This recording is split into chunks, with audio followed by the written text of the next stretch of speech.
भारतीय मैन्युफैक्चरिंग को बर्बाद करने के पीछे चाइना के बाद अगर किसी भी देश का नाम आता है तो वो है बांग्लादेश, जो चाइना का हाथ पकड़ के भारत के फ्री ट्रेड एग्रीमेंट का सहारा लेने के बाद भारतीय मैन्युफैक्चरर्स को भारत के ही मार्केट में टक्कर देने की कोशिश कर रहा है। अपने आप को चतुर समझने वाले बांग्लादेशी मैन्युफैक्चरर्स शायद ये भूल जाते हैं कि जिसकी थाली में ये लोग छेद करने चले हैं उस देश के पॉलिटिशियंस चतुराई पढ़ाई जाने वाले कॉलेज के हेडमास्टर हैं। बिस्मिल्लाहिर्रहमानिर्रहीम अस्सलामु आलैकुम बंधुरा আপনারা কেমন আছেন আশা করি সবাই ভালো আছেন। আমি জুনেদ, আপনারা দেখতেছেন জুনেদ আলী অফিশিয়াল। আমি আপনাদের জন্য একটি ভিডিও প্লে করতে যাচ্ছি, সবাই দেখবেন, আশা করি সবাই দেখবেন, ভালো লাগবে। आज बात करने वाले हैं हिंदुस्तान के हवाले से कि हिंदुस्तानी मीडिया के ऊपर बांग्लादेश और चाइना की दोस्ती को बहुत ही ज़्यादा गलत रंग दिया जा रहा है।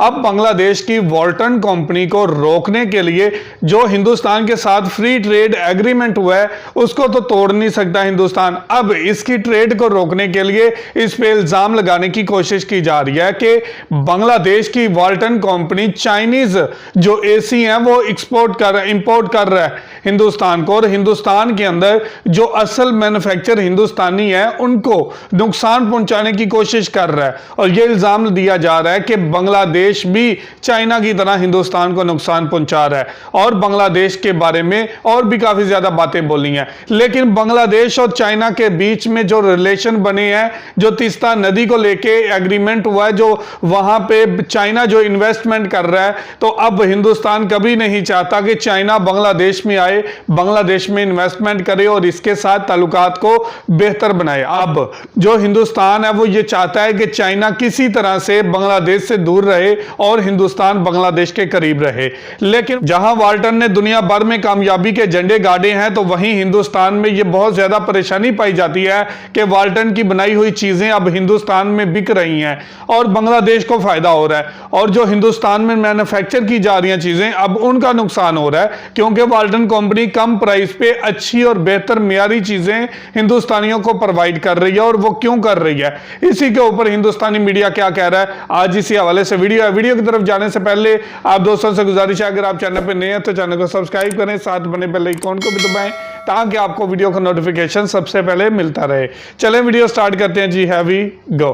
भारतीय मैन्युफैक्चरिंग को बर्बाद करने के पीछे चाइना के बाद अगर किसी भी देश का नाम आता है तो वो है बांग्लादेश, जो चाइना का हाथ पकड़ के भारत के फ्री ट्रेड एग्रीमेंट का सहारा लेने के बाद भारतीय मैन्युफैक्चरर्स को भारत के ही मार्केट में टक्कर देने की कोशिश कर रहा है। अपने आप को चतुर समझने वाले बांग्लादेशी मैन्युफैक्चरर्स शायद ये भूल जाते हैं कि जिसकी थाली में ये लोग छेद करने चले हैं उस देश के पॉलिटिशियंस चतुराई पढ़ाई जाने वाले कॉलेज के हेडमास्टर हैं। हम बात कर रहे हैं बांग्लादेश की एक ऐसी एसी मैन्युफैक्चरिंग कंपनी की जो भारत के साथ साइन हुए फ्री ट्रेड एग्रीमेंट का इस्तेमाल करके भारत में एसी का एक्सपोर्ट करना शुरू कर चुकी है और भारतीय मैन्युफैक्चरर्स को भारत के ही मार्केट में कम कीमत के चलते कंपटीशन देना चाहती है। दरअसल हर साल गर्मियों में कई चाइनीज कंपनीज भारत में नॉन ब्रांडेड एसीज दूसरे देशों के जरिए एक्सपोर्ट कर रही थी। ये वो देश हैं जिनका भारत के साथ फ्री ट्रेड एग्रीमेंट यानी एफटीए साइन हुआ है। इन देशों में बांग्लादेश के अलावा थाईलैंड, मलेशिया और वियतनाम भी शामिल है।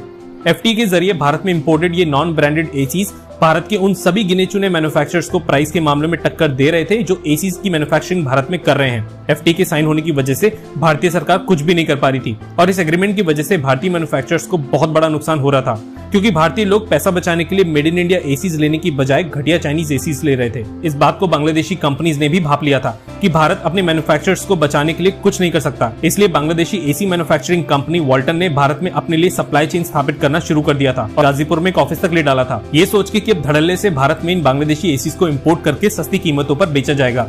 और पिछले साल यानी मार्च 2020 से वॉल्टन ने इन एसीज को भारत में एक्सपोर्ट भी करना शुरू कर दिया था, पर पेंडेमिक के चलते इस कंपनी की ज्यादा सेल्स भारत में नहीं हो पाई। पर ये कंपनी भारत में अपने पैर जमाने की पूरी कोशिशें कर चुकी थी। वॉल्टन भी बांग्लादेश की ऐसी कंपनीज में से एक है जो चाइना से इंपोर्टेड पार्ट्स को असेंबल करके फ्रिज, एसी और वॉशिंग मशीन जैसी चीजें मैन्युफैक्चर करती है। मतलब इनडायरेक्टली चाइना से ये एसीज बांग्लादेश, मलेशिया, वियतनाम और थाईलैंड के रास्ते भारत में लाए जा रहे थे। कई सालों से चल रही चाइना की ये चालबाजी काम कर रही थी और बहती हुई गंगा में बांग्लादेश भी हाथ धोने शुरू कर चुका था। खैर, सितंबर 2020 तक ये सब चलता रहा और अक्टूबर में भारतीय सरकार ने एक ऐसी तरकीब निकाली कि भारत में बने बनाए एसीज का इंपोर्ट लगभग पूरी तरीके से बंद हो गया और वॉल्टन की पूरी उम्मीदों पे पानी फिर गया। दरअसल भारत ने एसी के इंपोर्ट पे डायरेक्टली प्रतिबंध न लगा के ये नोटिस जारी किया कि उन सभी एसीज को भारत में इंपोर्ट नहीं किया जा सकता जिनमें रेफ्रिजरेंट यानी कि गैस भरी हुई होगी। वर्ल्ड ट्रेड ऑर्गेनाइजेशन के नियमों के अनुसार किसी भी प्रोडक्ट के इंपोर्ट पर प्रतिबंध इतनी आसानी से नहीं लगाया जा सकता, स्पेशली तब जब ये सामान उन देशों से आ रहा हो जिनके साथ एफटीए का एग्रीमेंट साइन हुआ हो। तो भारत ने इसका तोड़ निकालने के लिए ये कहा कि कोई भी देश भारत में एसीज एक्सपोर्ट कर सकता है, लेकिन शर्त यह है कि एसी में गैस भारत में ही भरी जाएगी। मतलब अब वॉल्टन को पहले भारत में एसीज इंपोर्ट करने थे और फिर भारत में लाने के बाद उसमें गैस भरनी थी।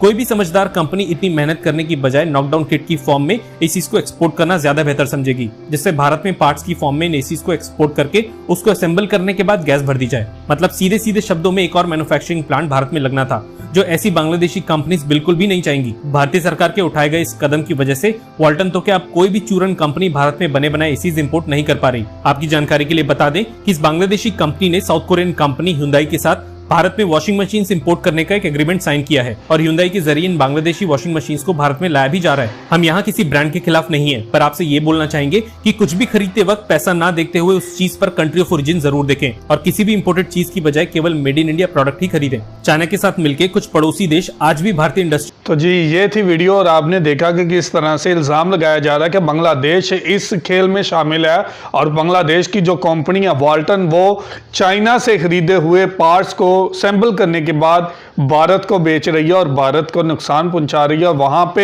जो मैन्युफैक्चर है उनको नुकसान पहुंचा रही है। सिर्फ वॉल्टन भारत ही नहीं बल्कि दुनिया के मुख्तलिफ ममालिक में अपनी एक्सपोर्ट को बढ़ा चुका है, वहां पे बहुत ज्यादा मात्रा में अपना कारोबार बना चुका है। इस टाइम पे बांग्लादेश की ये वॉल्टन कंपनी दुनिया भर के बड़े बड़े देशों में अपने कदम जमा चुकी है और वहां पे ये काम जारी रखा हुआ है और वहां पे अपने मुल्क का नाम रोशन कर रही है। लेकिन भारत की तरफ से इसके ऊपर भी उंगलियां उठाई जा रही हैं कि ये वॉल्टन कंपनी दरअसल चाइना के पार्ट्स लेने के बाद उसको असेंबल करने के बाद हिंदुस्तान को इंपोर्ट कर रही है। तो इसके ऊपर देखना होगा कितनी हकीकत है। और ये वॉल्टन कंपनी तो मैंने सुना है कि 100% बांग्लादेशी है और इसके सारे पार्ट्स बांग्लादेश में ही मैन्युफैक्चर किए जा रहे हैं, वहीं पे असेंबल किए जा रहे हैं और दुनिया भर में अपने नाम का झंडा गाड़ रहे हैं। लेकिन हिंदुस्तान की ये मीडिया की तरफ से उठाए गए सवालात पे आप क्या राय रखते हैं, क्या कहना चाहते हैं, जरूर कमेंट करके हमें बताइएगा।